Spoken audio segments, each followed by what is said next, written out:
Good morning students. Class 12th आपका जो chapter चल रहा है काले मेघ का पानी दे, उसके कुछ क्वेश्चन आपने किए। नेक्स्ट नंबर, आज का फर्स्ट नंबर। इंद्रसेना सबसे पहले गंगा मैया की जय क्यों बोलती है? नदियों का भारतीय सामाजिक सांस्कृतिक परिवेश में क्या महत्व है? जैसा कि हमें पता है कि भारतीय सभ्यता सिंधु घाटी सभ्यता मानी जाती है और अधिकांशतः जितनी भी विश्व की सभ्यताएं हुई है वो किसी न किसी नदी या घाटी के आसपास हुई है।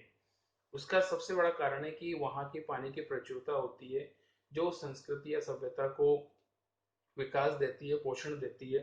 और चाहे वो सत्ता मिश्र की हो, चाहे सिंधु घाटी हो या अन्य कोई सभ्यता हो, ये सारी की सारी नदी घाटी नदियों के आसपास हुई है। भारतीय परिवेश में भी हम जानते हैं कि नदियों का बहुत महत्व है। नदियों को पवित्र माना जाता है, साथ में पाप हरने की संज्ञा तक भी दी जाती है। तो कहीं ना कहीं सामाजिक धार्मिक महत्व है और इसी के लिए लोग उनके प्रति अपने श्रद्धा भाव व्यक्त करते हैं। इंद्रसेना सबसे पहले गंगा मैया की जय बोलती है। कारण यह है कि गंगा भारत की सबसे पूज्य नदी है। यह भारत को अन्न जल प्रदान करती है, अतः इसे माँ की तरह पूजा जाता है। इस नदी के साथ इस नदी के साथ भारतीयों का माँ का पवित्र संबंध जोड़ लिया गया है। गंगा हमारे धार्मिक संस्कारों में सम्मिलित हो गई है। भारत के सामाजिक और सांस्कृतिक परिवेश में नदियों का बहुत बड़ा महत्व है। भारत के भारत की मानव बस्तियां इन्हीं नदियों के किनारे बसना आरंभ हुई। इन्हीं के किनारे हमारे समाज का और सामाजिकता का विकास हुआ। बड़े बड़े महानगर नदियों और जल स्रोतों के किनारे बसे। हमारे धार्मिक और सांस्कृतिक नगर पवित्र नदियों के किनारे ही बसे हुए हैं। हरिद्वार, ऋषिकेश, काशी, बनारस आदि पवित्र स्थल नदी किनारे बसे हैं।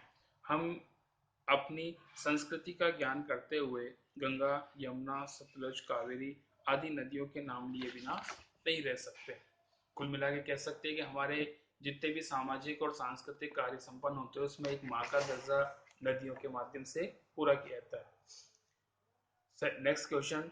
रिश्तों में हमारी भावना शक्ति का बढ़ जाना, विश्वासों के जंगल में सत्य की राह खोजती हमारी बुद्धि की शक्ति कमजोर करती है। पाठ में जीजी के प्रति लेखक की भावना के संदर्भ में इस कथन के औचित्य की समीक्षा कीजिए।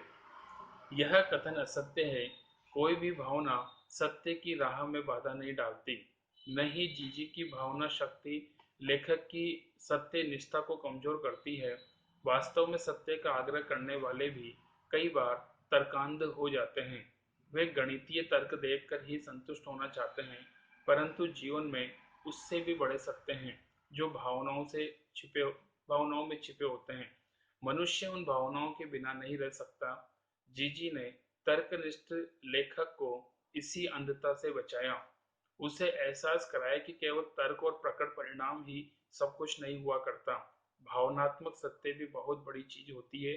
उसके परिणाम भी बड़े सूक्ष्म होते हैं। सूक्ष्म भावनाओं के परिणाम सूक्ष्म ही होंगे। वास्तव में जीजी की आस्था और भावुकता ने लेखक को जीवन के एक नए तथ्य से परिचित कराया। तभी लेखक के सारे तर्क पस्त हो गए। सच तो यह है कि भावनाएं तर्क सत्य में संतुलन पैदा करती है। वे हमारी बुद्धि को एकांकी शक्ति को संपूर्णता प्रदान करती है। Next question. क्या इंद्रसेना आज के युवा वर्ग का प्रेरणा स्रोत हो सकती है? क्या आपके स्मृति कोश में ऐसा कोई अनुभव है जब युवाओं ने संगठित होकर समाज उपयोगी रचनात्मक कार्य किया हो? उल्लेख कीजिए। इंद्रसेना आज के युवा वर्ग के लिए निश्चित रूप से प्रेरणा स्रोत हो सकती है। वास्तव में इंद्रसेना किसी रचनात्मक कार्य के लिए सामूहिक प्रयास करती है। यही सामूहिक शक्ति ही आशा की किरण है। इसी से बड़े बड़े आंदोलन संभव हो सकते हैं। जो युवा बादलों की कोख से वर्षा निकलवाने का संकल्प ले सकते हैं, वे मानव द्वारा उत्पन्न समस्याओं का समाधान क्यों नहीं कर सकते? वे किसी भी रचनात्मक आंदोलन में जुड़ जाएं तो देश का काया पलट कर सकते हैं। 1975 के आपातकाल के समय जयप्रकाश के नेतृत्व में युवकों ने ही जन आंदोलन किया था। इससे पूर्व महात्मा गांधी का सत्याग्रह हो या आरक्षण के पक्ष में किए गए आंदोलन, सब में युवा ही सक्रिय थे। तकनीकी विकास के दौर में भी मानव की अर्थव्यवस्था कृषि पर निर्भर है। कृषि समाज में चैत्र वैशाख सभी माह बहुत महत्वपूर्ण है, पर आषाढ़ का चढ़ना उनमें उल्लास क्यों भर देता है। आषाढ़ का महीना वर्षा ऋतु का प्रतीक है। भारत की सारी अर्थव्यवस्था इसी पर निर्भर है।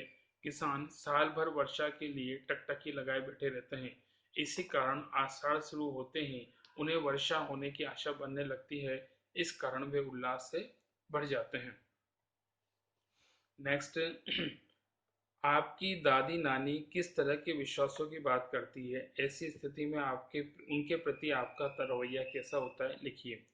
हमारी दादी और नानी धर्म, महात्मा, पर्व, त्योहार, तीर्थ आदि में गहरी आस्था रखती है। उन्हें देखकर हमारा तर्कशील मन अनेक बार क्यों की दुविधाएं सामने रखता है। प्राय पहली बार हम उन्हें बूढ़ा, पिछड़ा, अतार्किक मानकर दुखी होते हैं, परंतु जब वे हमें प्रेम से अपनी भावना से परिचय कराती है, तो हम भी उनकी महानता को मानने लगते हैं।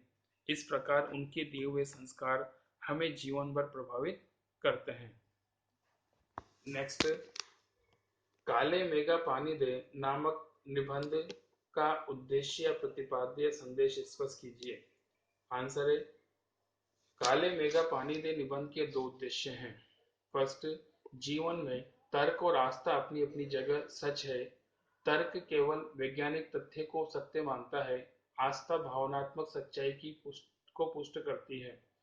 मन दोनों जीवन के लिए अनिवार्य है। तर्क ध्वंसशील होता है। जो भी सत्य उसकी समझ में नहीं आता, वह उसे नष्ट कर देना चाहता है। दूसरी ओर आस्था अनहोने सत्य को भी स्वीकार करके मन को संस्कारित कर देती है। दूसरा संदेश, जीवन में कुछ पाने के लिए त्याग करना बहुत आवश्यक है। जो लोग त्याग और दान के संस्कार को नहीं समझते, वे देश में भ्रष्टाचार का नंगा नाच करते हैं। वे ही समाज को लूट खाते हैं। बाकी नेक्स्ट।